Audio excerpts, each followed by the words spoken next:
Covid के समय जहां दूसरे बिजनेसेस इंडिया में बंद हो रहे थे, वहीं एडटेक इंडस्ट्री अपने सबसे बड़े राइज पे थी। ऑनलाइन एजुकेशन समय की जरूरत थी और एडटेक इंडस्ट्री उस पर पूरी तरीके से खरी भी उतरी। एडटेक को पीक पे पहुंचाने में सबसे बड़ी मदद किया उनकी एग्रेसिव सेल्स स्ट्रैटेजी ने। लेकिन धीरे धीरे समय बदलता गया और स्कूल और कॉलेजेस नॉर्मली ओपन होते गए और यहीं पे एडटेक इंडस्ट्री को सबसे बड़ा फॉल देखने को मिल रहा है। हम देखें इनके फंडिंग में लगातार कमी भी आती जा रही है और जहां अगर 2022 की रिपोर्ट देखने की कोशिश करें तो एडटेक इंडस्ट्री की जो फंडिंग मिलती थी उसमें 44% से ज़्यादा कमी आई है। और वहीं दूसरी तरफ जहां कहा जा रहा है कि रिसेशन आ रहा है, कंपनियां जॉब से लोगों को निकालती जा रही हैं, उसमें हम देखेंगे तो एडटेक इंडस्ट्री ने सबसे ज़्यादा जॉब से अपने लोगों को निकाला है। वहीं एडटेक की मुसीबतें यही नहीं कम हो रही हैं, इनकी मुसीबत अब गूगल से भी है, क्योंकि गूगल ने अनाउंस किया है कि वो यूट्यूब पे अपने कोर्सेज भी लॉन्च करने जा रही है। और अगर यूट्यूब की व्यूवरशिप देखें तो वो 50 करोड़ से ज़्यादा है, जो कि किसी भी एडटेक प्लेयर से कहीं भी ज़्यादा है। तो बहुत से एक्सपर्ट ये भी कह रहे हैं कि अब एडटेक इंडस्ट्री पूरी तरीके से डूब जाएगी, क्योंकि यूट्यूब अपने कोर्सेज लॉन्च करने जा रहा है। इसके साथ ही अपनी एग्रेसिव सेल्स स्ट्रेटेजी की वजह से एडटेक कंपनीज को गवर्नमेंट का भी सामना करना पड़ रहा है। गवर्नमेंट ने कई सारे नए स्टेप्स लेने शुरू कर दिए हैं ताकि वो इन कोर्सेज के मिस सेलिंग को रोक सके। अगर हम देखें, एडवर्टाइजिंग काउंसिल ऑफ इंडिया के पास 33% ऐसे मामले आए हैं जो कि एडटेक सेक्टर से रिलेटेड रहे हैं। इसीलिए गवर्नमेंट ने भी कई सारे स्टेप्स लेने चालू कर दिए हैं ताकि एडटेक कंपनीज पेरेंट्स को बेवकूफ न बना सकें। और इसी बीच बाइजू ने लास्ट मंथ अनाउंस किया कि अब वो डोर टू डोर सेलिंग बंद करके अब वो सिर्फ वर्चुअल सेलिंग पे ध्यान देंगे। इसका मतलब ये है कि बाइजू का कोई भी सेल्स पर्सन किसी के घर जाके सेल नहीं करेगा, अब वो फोन कॉल या फिर जूम कॉल के थ्रू ही सेलिंग करेंगे। लेकिन यहाँ सबसे बड़ा सवाल उठता है कि यही डोर टू डोर सेलिंग ने बाइजू को इंडिया की सबसे वैल्यूएबल एडटेक कंपनी बनाया, तो बाइजू अपनी स्ट्रेटजी क्यों बदल रही है? आज इस वीडियो में हम बात करने की कोशिश करेंगे कि कैसे एडटेक की सेल्स स्ट्रेटजी ने इनकी ग्रोथ में सबसे बड़ी मदद किया और क्यों अब इनको अपनी सेल्स स्ट्रेटजी पूरी तरीके से चेंज करनी पड़ रही है। तो ये वीडियो उनके लिए बहुत इंपॉर्टेंट है जो कि एडटेक सेक्टर में आना चाहते हैं, या फिर जो भी पेरेंट्स हैं जो अपने बच्चों को पढ़ाते हैं, वो भी इस वीडियो को जरूर देखिएगा। हेलो दोस्तों, मेरा नाम है दीपक, आप देख रहे हैं डिजिटल लॉट। तो इंडिया में एडटेक की ग्रोथ का सबसे बड़ा रीजन क्या क्या रहे हैं? तो सबसे पहले देखें तो कोविड के समय जहां लोग घर में बंद थे, उस समय लोगों को अपने बच्चों को पढ़ाने के लिए क्वालिटी कंटेंट की जरूरत थी, जिस वजह से एडटेक सेक्टर में काफी ग्रोथ आया। दूसरा रीजन अगर हम देखें तो लोगों के पास इंटरनेट का एक्सेस था और सबके पास स्मार्टफोन थे, जिस वजह से लोगों ने अपने बच्चों को स्मार्टफोन देके पढ़ाना शुरू कर दिया, जिस वजह से एडटेक सेक्टर में ग्रोथ आई।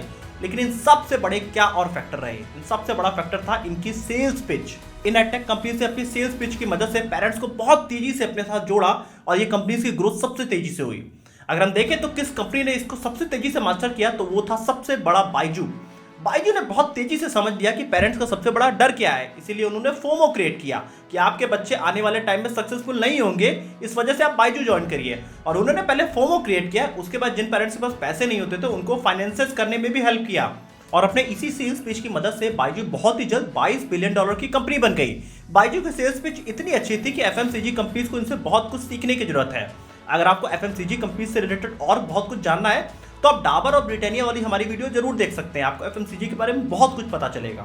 लेकिन बाइजू ये सब कुछ कैसे कर पा रहा था, इसके पीछे एक्चुअली इनकी एक बड़ी फनल स्ट्रैटेजी है।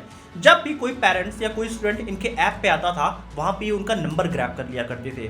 उस नंबर के थ्रू इनका एक सेल्स एजेंट उन पेरेंट्स को या बच्चों को कॉल करके कन्विंस करता था उनके साथ एक मीटिंग करने के लिए। अब जब पेरेंट्स के साथ मीटिंग होती थी तो वहां पे ये कन्विंस करते थे कि आप अपने बच्चे को एक टेस्ट दिलाइए, मैथ या साइंस का। उस टेस्ट के बाद उस रिपोर्ट्स पे ये कहते थे कि आपका बच्चा और ज़्यादा इंप्रूवमेंट कर सकता है, जिस वजह से वो 15 डे ट्रायल के लिए पेरेंट्स को मनाने की कोशिश करते थे। और जब पेरेंट्स अगर मान गए हैं फ्री ट्रायल के लिए तो वहाँ पे उन पे कुछ डॉक्यूमेंट्स पे साइन कराया जाता था। अगर पेरेंट्स के पास उतने पैसे नहीं होते थे तो ये ईएमआईज का भी ऑप्शन रखते थे। एक बार जब पेरेंट्स ने डॉक्यूमेंट पे साइन कर दिया, इसके बाद बाइजू की टीम इनको अगले 7 से 10 दिनों के अंदर एक टैबलेट भेजती थी, जिसके बाद ट्रायल पीरियड शुरू होता था। इस ट्रायल पीरियड के बीच में इनके सेल्स एजेंट, इनके काउंसलर्स, इनके कंटेंट क्रिएटर्स इनको कॉल करते थे पेरेंट्स को और उनको समझाने की कोशिश करते थे कि इस कंपनी के थ्रू आपका बच्चा काफी आगे जाएगा। अब यहाँ पे 15 दिन के ट्रायल के बाद दो पॉसिबिलिटी बनती है, या तो पेरेंट्स कन्विंस हो जाएगा और इनके कोर्सेज को रेगुलरली ले लेगा, या तो दूसरी पॉसिबिलिटी है कि पेरेंट्स उन चीज़ों को कैंसिल करना चाहता है और वो बाइजू के साथ आगे अपने बच्चे को नहीं पढ़ाना चाहता है। अब इस केस में जब भी कोई पेरेंट्स इनके कस्टमर केयर को या इनके काउंसलर को कॉल करता था तो कोई भी काउंसलर फोन नहीं उठाता था, क्योंकि उनको पता था कि अगर फोन उठा लेंगे तो हमें कैंसिल करना पड़ेगा, जिस वजह से पेरेंट्स पूरी तरीके से फंस जाते थे। और अगर उन्होंने एक पोस्ट डेटेड चेक या ईएमआई पे साइन कर दिया है तो वो इनके ईएमआईज कट जाते थे, जिसके बाद पेरेंट्स को जाके बैंक के थ्रू वो ईएमआईज को बंद कराना पड़ता था। और जितने ईएमआईज इनके पास जा चुके हैं वो पैसे कभी भी पेरेंट्स के पास लौट के नहीं आते थे। क्योंकि डॉक्यूमेंट्स में साइन करने के बाद EMI ऑटो डेबिट हो जाया करते थे। और कुछ इस तरीके से इंडिया की सबसे बड़ी यूनिकॉर्न कंपनी की सेल्स मशीनरी काम किया करती थी। और बायजूस से सीख के बहुत सारी एडटेक कंपनीज ने भी सेम सेल्स स्ट्रेटेजी यूज करना शुरू किया और उन्होंने भी बहुत सारे सेल्स कन्वर्ट किए कोविड के टाइम में।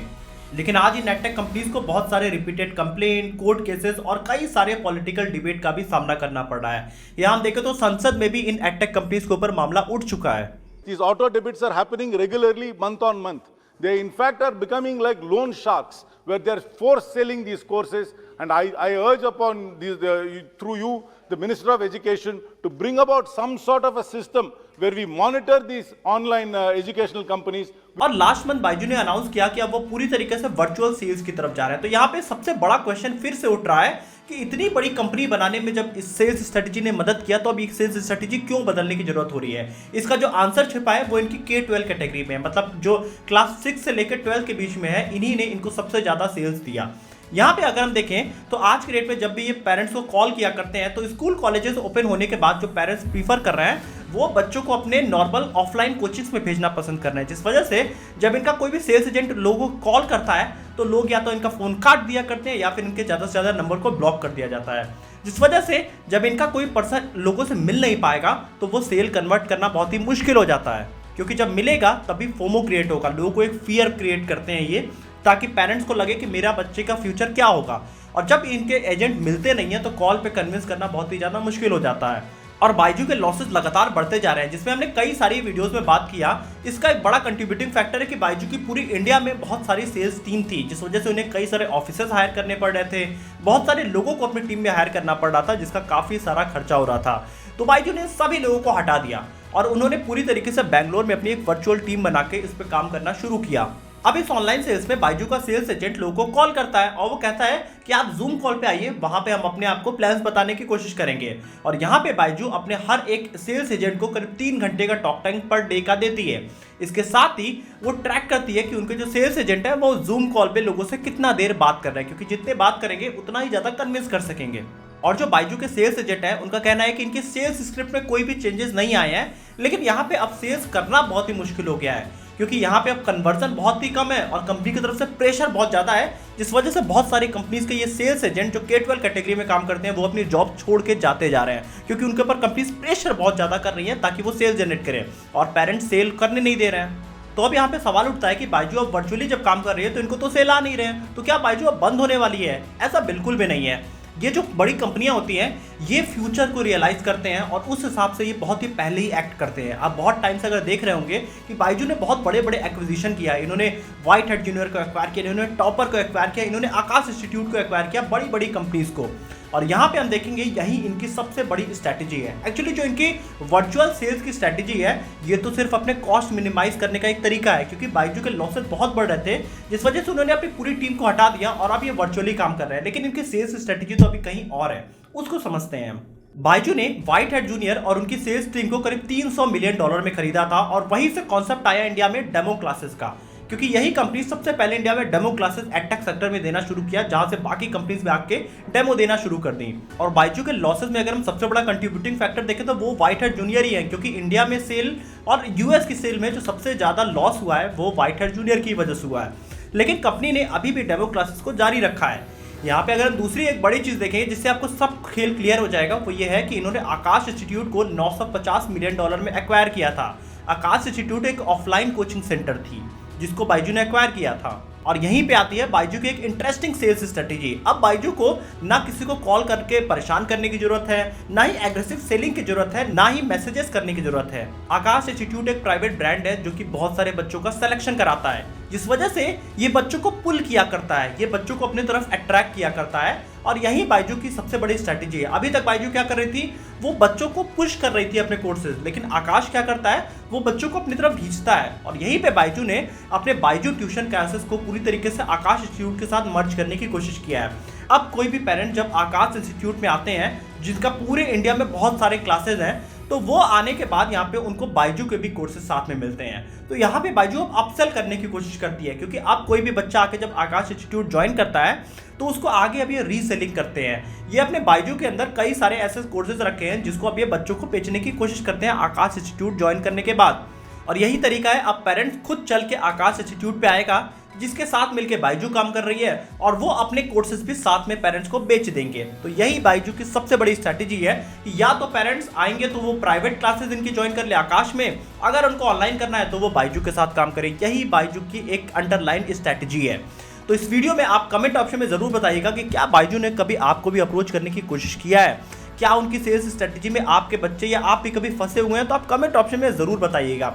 वीडियो अगर आपको अच्छी लगी है तो आप और सारी हमारी वीडियोस देखें, अगर आपको तब भी पसंद आती है तो आप इस चैनल को सब्सक्राइब जरूर करके जाइएगा, नहीं पसंद आएगी तो आप मत करिएगा। मिलेंगे अगली वीडियो में फिर से।